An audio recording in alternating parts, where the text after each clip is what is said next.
To buy a business is easier than starting it.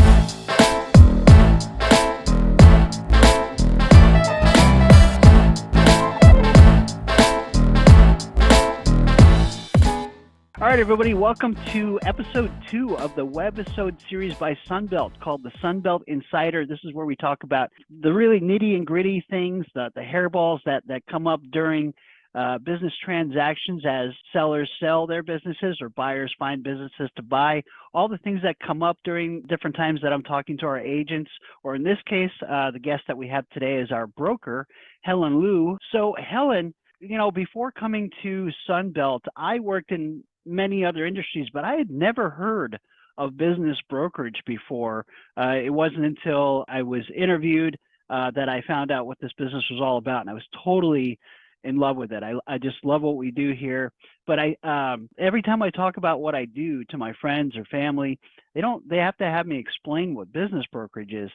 So what would you say, just to kind of start the conversation, or how would you define business brokerage in a nutshell for people that are hearing about it for the first time? To answer the question in a nutshell, business brokers are just like real estate brokers. I think that's the closest analogy of another profession we can bring to the picture. Actually, business brokers in California are under the same kind of regulations, so we hold the same kind of license as real estate brokers. Right. So I'm like you, before I became a business broker, I didn't even know, there is such kind of a profession. Most people know about real estate brokers because everybody at some point in your life, you probably will buy a house, right? But not everybody will buy a business. So essentially, we're doing the kind of work just like a real estate broker would do with the real estate. We deal with the business transactions. And another good analogy is investment banker. They deal with larger, much larger companies, right? Right. Before a company goes public, there's some kind of investment bank involved, right, to bring it to the market, introduce it to the public. And business brokers are doing pretty much the same thing, but for much smaller business. The mom and pop kind of a business we call the Main Street business are our key group of clients. Yeah, that's a good point. For people that are watching first hearing about business brokerage, there's mergers and acquisitions. A lot of people have heard that fancy term, and that's for larger businesses. You get large companies and you hear about it in the news, the merger and acquisition of these big companies. But also there's small businesses. So how do they sell? How do they merge and do their acquisitions, right? And that's what we do. So it's for the small businesses locally here. We're kind of the M&A for that, but it's a whole lot less complicated, I would say, than mergers and acquisitions. But it allows people that have worked all their lives to build a business, when they're ready for retirement, to not just shut it down. What do you do with it? It's generating income, so it's worth money. So we're not selling the brick and mortar building, right? We're selling the income generating business that's within that building, that's renting that building, that business. It's already staffed. It's been there for years. It's got the reputation, does the marketing, runs the operations so that it can get a profit at the end. That's worth something, wouldn't you say? Yeah, sure, certainly. Yeah, people don't think about how much your business really is worth, right? A lot of entrepreneurs, they start the business probably for the passion of that service or product, but they didn't realize that there's a market value for that business they built. And a lot of times when people value business, it's based on the cash flow, of course. That's why I think you mentioned, it's a profitable business, right? And the majority of our transactions are involved around the profitable business. Occasionally, there are some unprofitable business, but there could be still some value to it. So those are all under our umbrella. I mentioned that, majority of our clients probably concentrated in revenue between 500K to 2 million, but we serve a lot of larger clients as well. Generally, investment bankers, they don't like to look at anything. I think probably anything under 20 million, that's probably considered too small. The reason for that is, the cost for investment banks is much higher because they have much more segregated groups serving different part of the transaction. So their operating cost is much, much higher. So it's not worthwhile for them to take on the smaller deals. But those clients still need to be served, right? They still, need a buyer, or they need investor. So where do they go? So they come to the business brokers. Right. Yeah, that's a good point. And I have seen from time to time, these Main Street, what we call Main Street in our industry. Again, to clarify for the audience, Main Street just means small mom and pop local businesses. We get something called a private equity group. Really what that is just kind of pooled money from either a family or a company that's buying up small businesses to build a large portfolio, but it's rare. So most of our buyers, you're right, Helen, are maybe like corporate refugees or people that are entrepreneurial in spirit, but have gotten wind of this business brokerage industry and see that they can kind of skip the entrepreneurial steps and just buy a business that's currently running, is already staffed. All the legwork that you would do as an entrepreneur, you can skip if a business is available that you might want to buy. So yeah, that makes a lot of sense. And so it's totally not as complicated as people think. I think that's what surprised me the most about how, in my eyes, maybe you can correct me, it seems very easy to buy a business as long as you're qualified. I think to a certain extent, I guess to buy a business is easier than starting a business. We probably all heard that there's a high failure rate, right? I don't remember the specific statistic, but probably less than 20% of the new businesses started will survive more than 3 years. Yeah. So majority of them will fail. But if you buy an existing business, the business itself has been already weathered through several up and downs, the economic cycle. And usually there is a team comes with the business. So you already have people who know about the business and who know how to manage the business. So all you need to do is put the right amount of investment. And that's where we come in, right? We help people to determine the value of the business. So you don't have to risk that startup kind of risk, right? So that's what makes the acquisition of existing business more successful than the startup companies.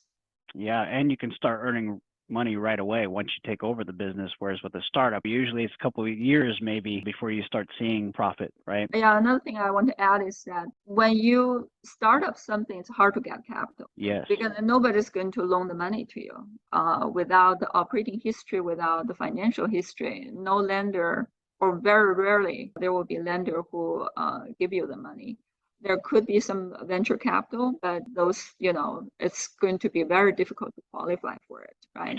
I worked at a startup one time, and we were trying to get funding. We went to different financing forums where you have investors and you do your pitch and they look at it, but they want a lot of your business. They want to take chunks of it and own lots of it in order to give you really a small amount of money with high demands on returns. And so that's what I saw when I worked at a startup company. But also, for people that are watching, you've got a TV set, watch Shark Tank. I'm going to be honest with you. It's just like that. You pitch your pitch and then the investors ask questions, and it's a tough world to get financed when you have a startup. So even getting funding, there's really no resources available for that. And you're on your own and you've got to make some tremendous sacrifices to get capital if you don't already have it or have a good resource in your private network. But with small business acquisitions, Main Street acquisitions, we have the Small Business Administration with banks, and we have other lending sources that we can tap into, all kinds of resources that help a buyer buy a business, because the business itself is worth money and can be, well, maybe you can speak better to this than I can, Helen, but because of the fact that it's got a track record of good finances, the banks have more faith in lending on a business rather than a startup. Yeah, you're absolutely correct. When the business itself is generating income, the lenders love that. So they can get the repayment out of the business rather than, from the owner themselves. Like you mentioned, there's a small business loan, small business administration loan, right? SBA loan. That's the most popular one for a lot of small business acquisition. So usually SBA loan, they only require about 10 to 20% down payment.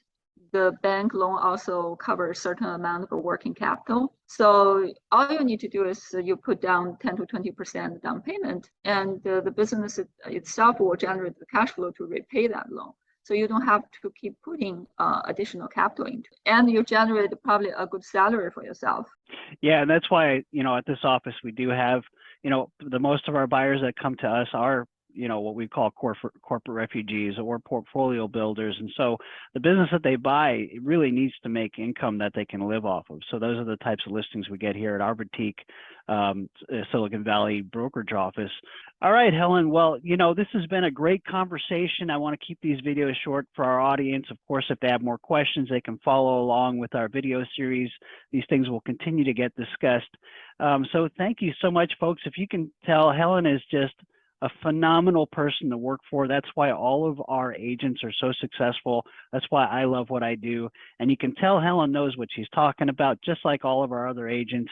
She's got a background in finance, in much larger deals, managing much more money with her lending that she was involved with, and bringing this executive level understanding of financing to our business brokerage is just completely irreplaceable to our agents. It's very valuable. So with that, Helen, before we get going, are there any other pearls of wisdom on this subject that you would like to impart on our audience? As the last word to the audience, what I recommend is you want professionals to do the professional things for you. When it comes to buying and selling business, it's not easy.